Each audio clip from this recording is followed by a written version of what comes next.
Hello there, this is Cookies, and today I've got for you turn 80 of M.A. Naba. And let's go ahead and jump into it. We did a bunch of summoning. We got a water kobold. Looks like a water kobold summoning a water kobold. And we've got a couple of magic phase attacks. So first up, we're trying to lock down this fort here. So we have a horde from hell. But we do see some backup for this PD. So he's got 4 of these golem crafters, each one with an earth gem. And he's got a marble oracle. This one has enchanted salt and a moonblade. The enchanted salt is to stun a gen, and then the moonblade is to kill the gen because it does bonus damage versus magic beans, and gen are magic beans. He also comes with chains of reconstruction to give him some regen. And I believe that also comes on his bless. So there we go, 10% regen, and Armor of Knights to get his protection up to 35. So pretty spooky thug, despite his afflictions, which include blind and weakened. Still hits for 35, still has some okay attack, but it's the enchanted salt bit that he's meant to really counter. So you can see right away the imps jump on the mages, which is perfect. But then they get held up on this marble oracle. Probably be better if they went ahead and jumped on the infantry, especially this attendant of the oracles. So we'll see how they do. I can't imagine they're gonna be able to kill. They just don't do enough damage to kill this guy. So, but nevertheless, a horde from hell, suite of imps. Killing these 4 mages does make this worth it. So it looks like we might as well. It looks like we're also going to get rid of some of these attentive statues as well. This guy does not have magic leadership to keep them up.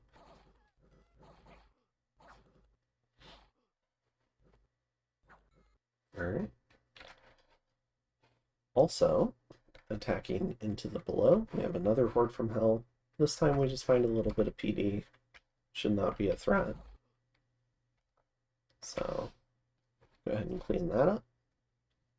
A little bit of site searching. Don't really find anything. And then we have some normal phase battles, and we can see a bevy of assaults that we've done.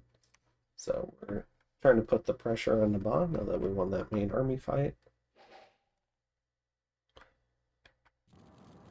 So first up, I think this is the capital PD.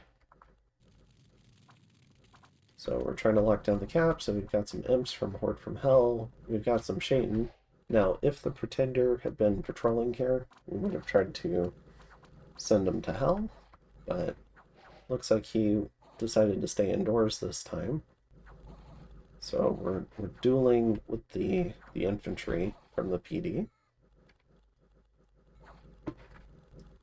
Now our light infantry do kind of struggle down here with the darkness, but they're actually holding up a little bit better than I thought they would. They've got 9 attack, and it's not the full darkness penalty, it's -3. So it looks like we've got the route on.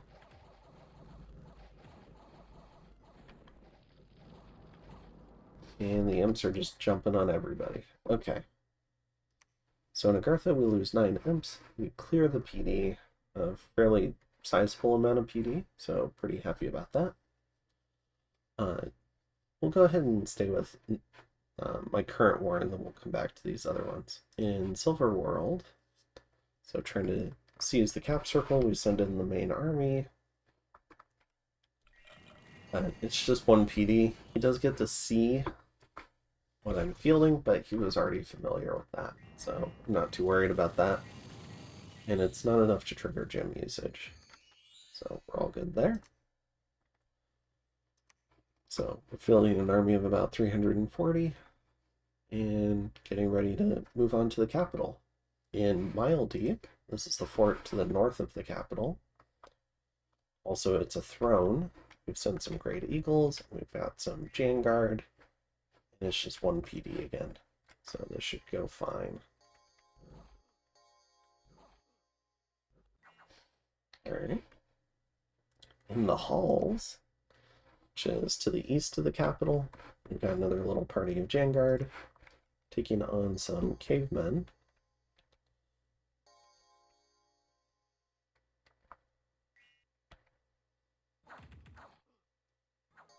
This actually represents a fairly significant amount of PD to get this many cavemen. We do take it out. No losses. And in the caverns, which is to the west of the capital, so you can see we're trying to take the full cap circle on this turn. Got a much larger force. This is eventually going to move over and try to take the fortress at Mile Deep. You can see the Draconians waiting through the Blackhawks here, which is pretty handy. So we take out that PD. One of our mages gets assassinated. Does end up surviving that. I suppose we could watch that. So he's got one fire gem. No weaponry. So he just has his 17 damage fist. It's extremely hard for these peasants to hit.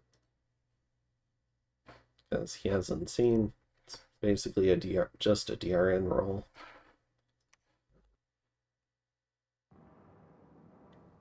Now he's got mist form. Alright. Let's see. So we also had we spotted a couple of battles, I guess. So first up, Abyssia trying to... Oh, Abyssia's god came back. Alright. So we have Kitty Doth Meowth the Most. You can see the water path that he added for Foul Vapors is still there. Just running into some Vanarusian PD. Not the most effective PD in the world. It's just these housecarls are okay. And then some archers, but they're all fighting in the dark, so not particularly effective. And they're definitely not going to have anything to say. They're on par with indie troops. So the lion should clean them up very easily. Alright. And the final battle, we have Ulm and Pyrene. So Ulm is attacking. It's got a little suite of mages. So Sky Metal Matrix, this guy is a Communion Master. Then we have some Communion Slaves. He's got some Earth Gems. So I wonder if he's going to try and do some Earthquake. And we've got Storm up.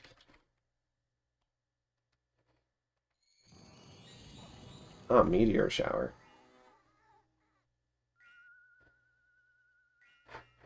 You can see this gem burns as well, so Storm, Wailing Winds, Darkness, Relief.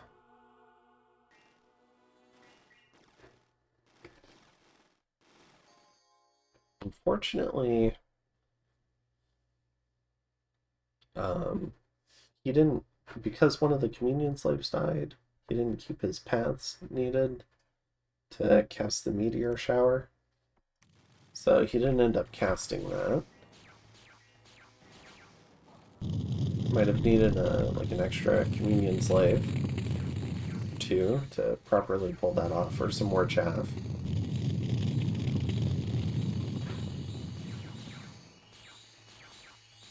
But it does gem bait extremely effectively.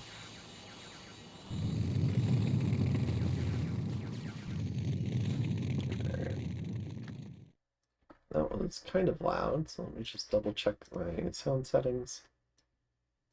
At least for me, it was pretty loud, so I'll move it down to 3. Alright. So, I think the last few things was, we got some nature gems. And was this a healing site? Oh, that's cool. Healing site. Alright. So, what are we doing this turn? So the main focus of this turn is we're going to move on to Agartha proper. We're also going to reinforce Smother Dark and try to get rid of that thug. So our Infernal Prison group is moving over there. We're also moving to crack Mile Deep. So hopefully this is enough. We've got a lot of Great Eagles and Draconians here. Should be enough to crack the fort. It's only got 500 wall integrity. This fort also only has 500, but I don't... Yeah, this is not going to be enough to crack it. We might have enough to crack the capital, and we're going to go ahead and move on to that fort. So, and we're bringing Puppleborn, who's our new Earth 6 Oracle of the Ancients. So he's going to go ahead and help us out. And I think that's most of this sector. In terms of his script, since he's new, he's going to be doing turn 1 Marvel Army to try and protect from Earthquake spam. I believe his Pretender could cast it twice if we do decide to storm the fort before this Marble Army would go up. Since it's 200 casting time, I think Earthquake is also... It wouldn't matter, it would be 100 because he's an 8 caster. So he would get off 2 Earthquakes. But, I mean, it would help. So, every little bit helps. Some turn 1 protection buffs would also do a lot. So, we're doing what we can to try and limit the effectiveness of Earthquake Underground, which does a bunch of bonus damage. Alright. Otherwise, we're doing a little bit of site searching, but we've mostly turned that off for now. We're doing a little bit of manual searching still. We have turned on Bloodstone production, so that should help us. Our consolidation for blood hunting is generally coming online. There's still a little bit of unrest issues, so we're still working on getting some more patrollers to consistently patrol that down. But otherwise, we're getting a Shaden, forging a Brazen Vessel, a Moonvine Bracelet, casting Infernal Tempest to get some Storm Demons, getting a Bloodstone. What else are we up to? We're forging some Lightless Lanterns. We need to catch up on research. I'll show that graph again. Another Infernal Tempest, and another Infernal Tempest. So we're getting about 36 Storm Demons this turn. So that'll be a nice power spike for us as we continue to try to catch up to the quality being fielded by Vanarus and Pyrene. Now, in terms of the research graph, you can see here Pyrene and Vanarus have definitely broken further away from me, so they're the de facto top 2 powers now. I'm kind of fallen away into 3rd place, but my army graph is finally spiking, so I get summons online.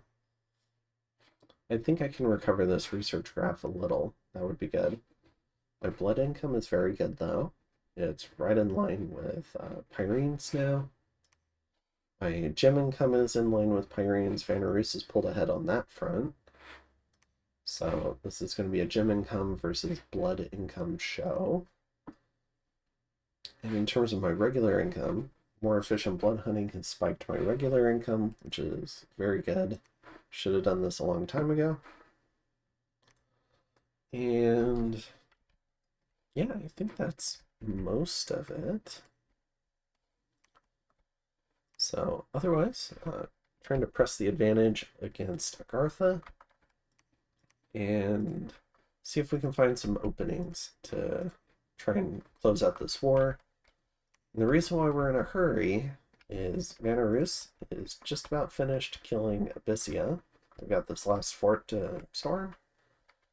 And then Pyrene is working down Ulm very quickly. So they should storm Ulm this turn, potentially. And they've got the other 3 forts under siege as well. But they aren't cracked, so if I want to finish about in time with the other powers, I'm kind of on the clock here, so need to get moving.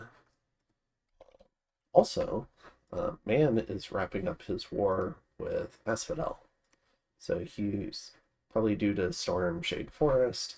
You see Forbidden Forest here hasn't been put under siege yet, but will probably be soon.